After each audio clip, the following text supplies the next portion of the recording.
Hello everyone, this is Cherie, and this week I'm watching a Wachowski film every day.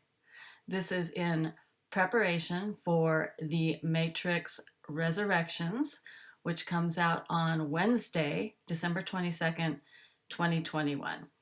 So this past month I've been revisiting the Matrix series, and yesterday I finished Matrix Revolutions. so it actually took me about 4 days to finish this film. I watched about a half hour a day. So Thursday, Friday, Saturday, Sunday. Finished it yesterday on Sunday. I have to say, Revolutions is probably my least favorite of the trilogy. It actually goes in the order they were made. So the original Matrix was fantastic. It's one of the best sci-fi films ever made. Matrix Reloaded had some good stuff in it. I really liked those ghost characters. And then Revolutions was kind of boring to me. And that was because a big bulk of the movie was the war of the machines attacking Zion. And you weren't with the main three characters, Morpheus, Trinity, and Neo. And those were the people I related to most, so I cared about them most, and they weren't even there defending Zion. They were out doing other stuff. So, yeah, I don't know if I'll ever watch this one again. I mean, I have it in my collection, but like I said, it was my least favorite of the three. I will rewatch the original Matrix over and over again. And I am looking forward to Resurrections. Fingers crossed it will be a really good film. So the next up is going to be Animatrix. And I've never seen Animatrix, but it was part of this set. This is the trilogy plus Animatrix. So I'll let you know what I think of that one. The Animatrix. This is an anthology of 9 animated shorts, each dealing with some aspect of the Matrix. I loved this. I can't believe I'd never even heard about it until I got the box set that included this. And I'm not a huge anthology fan, but I would watch this again. And I wish that they had put some of these stories in Reloaded and Revolutions. I think it would have been, those movies would have been a lot better. Tonight, I'm going to watch Jupiter Ascending. I've tried to watch Jupiter Ascending on 2 separate occasions, and both times I fell asleep. So hopefully that won't happen tonight, and I'll be able to see the movie as a whole. Wish me luck. Last night, I watched Jupiter Ascending. It was released in 2015 and stars Mila Kunis, Channing Tatum, Eddie Raymond, and Douglas Booth, who I found fascinating. I would love to watch more things with him in it. I didn't fall asleep this time, which is good. It was better than I remember it. Some of the visuals were amazing, and I love the thing with Channing Tatum's the gravity boots. Some of Mila Kunis's costumes were awesome. You know, there were things about this movie that were really cool. However, the story. This is a story where the protagonist is pretty passive. She has to be saved a multitude of times. I think she makes about 2, maybe 3 decisions in the whole movie. So she doesn't have much agency. And that's kind of what you want with a protagonist, is someone who has agency and moves the story forward. I've said this a lot in a lot of my videos. Also, there's the same issue that I had with the love story between Neo and Trinity in The Matrix, and this one with Jupiter and Channing Tatum's character, whose name I can't remember right now. You know, you just don't believe that they're falling in love. To write a romance, there are these beats that you have to hit. There are these tropes that happen oftentimes in movies, and if you follow those beats, you get a successful romance like Titanic. But for me, Matrix and Jupiter Ascending was lacking those beats, and just didn't make the audience believe in the relationship. So, I don't know if I'd watch it again, maybe if it was on in the background or something, but at least I didn't fall asleep this time. But let's talk about this morning. I got up at 4:45 so that I could watch The Matrix Resurrections. So it's a 2.5 hour movie, and I wanted to watch it before I went into work. That's why I got up so early. I really enjoyed it.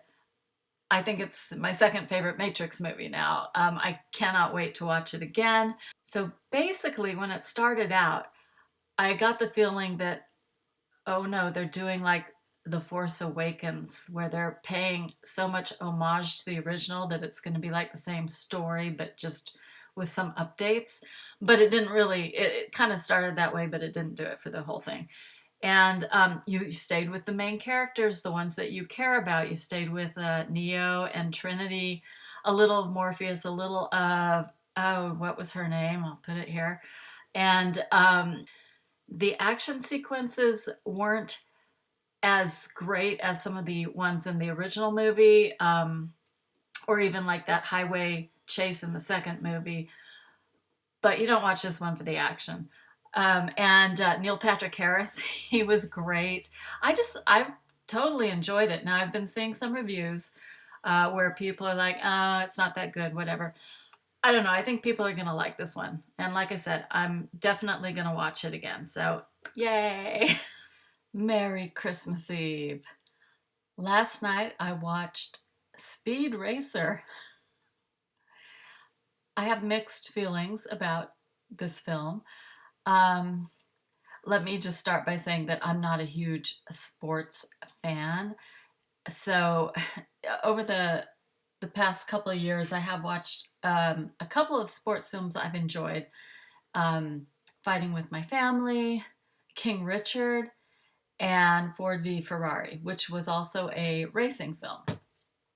But Ford v Ferrari was really more about the characters. Speed Racer, it has the character stuff, but it's more about the racing. So I remember when I was little, it was on Saturday mornings, I think, and I would watch, the opening song because I always loved opening songs, and then I would turn it off because I just didn't care about racing or cars. I still don't really enjoy cars. I don't have one. I haven't had one for like 10 years. And I'm very happy. I'm saving the environment and I'm walking and it's healthier. It's great. But okay, the movie. The movie seemed like an amalgamation between Tron, late 80s, early 90s music videos, Tim Burton, Wes Anderson, and Edgar Wright.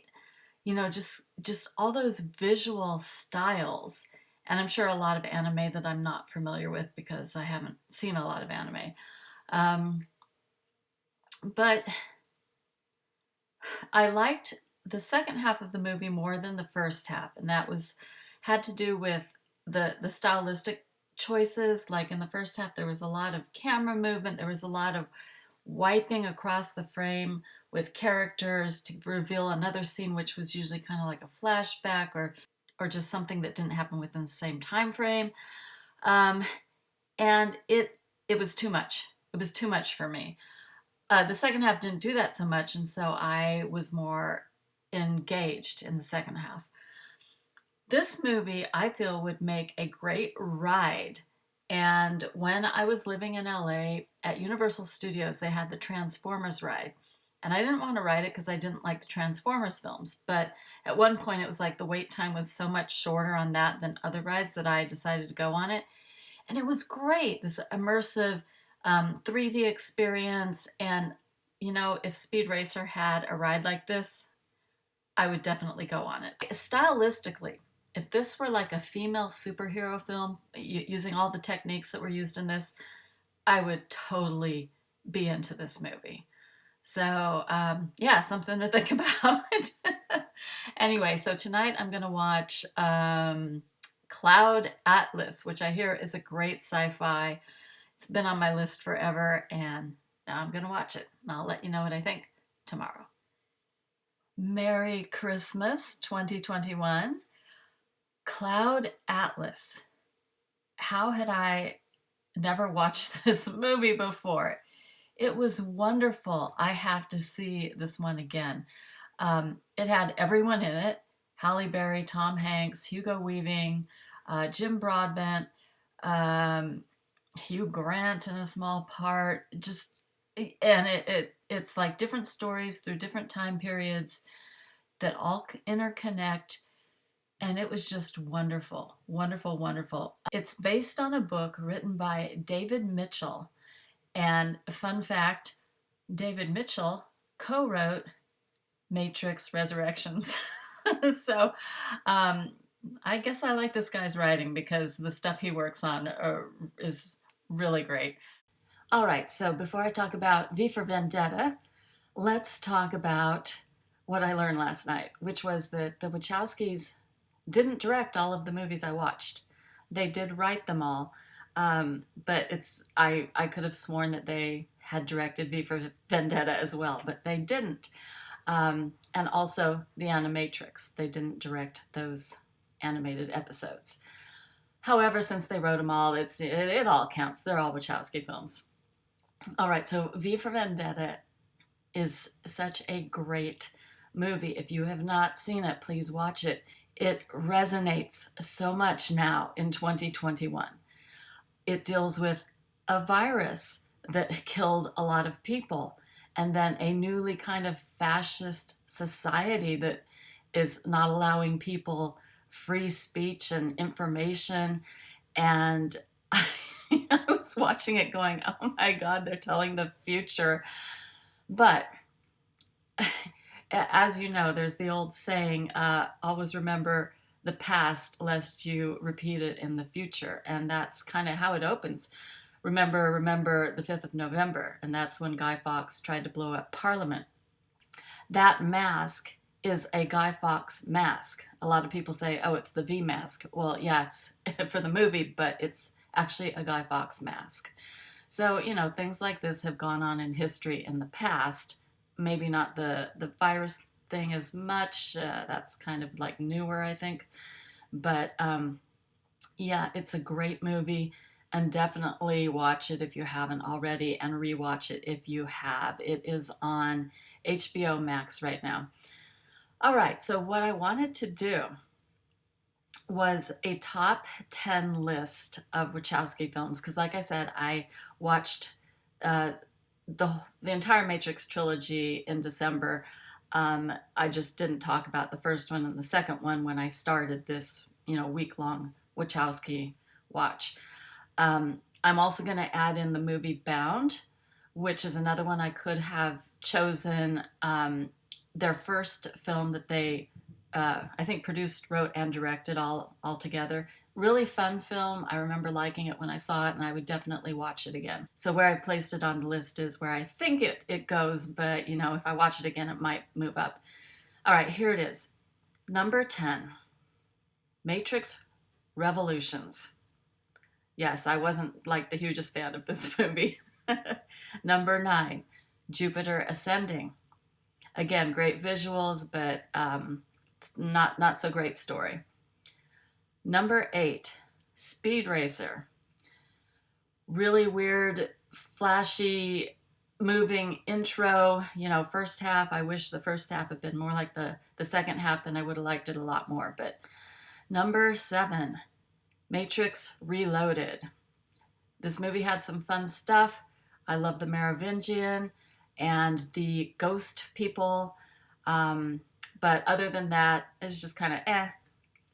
Number 6, Bound. Number 5, The Animatrix, a little anthology of animated movies about the Matrix world. Number 4, Matrix Resurrections, the most recent Matrix. I really enjoyed it. I can't wait to watch it again. I haven't done so yet. But yeah, it was just so fun to revisit the world. All right, and then my top 3, Honestly, these are interchangeable. These are all fantastic movies, like number one spot movies. But I just chose this in the order in which I will probably rewatch the most. So the first one I would rewatch the most. Okay, so number three, Cloud Atlas. Excellent, excellent. Like I said, I don't know why I hadn't seen it before. Just loved it, fell in love with it. Beautiful. Number two, V for Vendetta. So beautiful and so just like perfect for this time to watch. And number one, the original Matrix. I mean, come on, it changed cinema. It changed the way people think. This is just a great film all around. All right. Thank you for watching this video. I hope you've enjoyed it, and I hope you have been inspired to revisit some Wachowski films, and I will see you in the next video.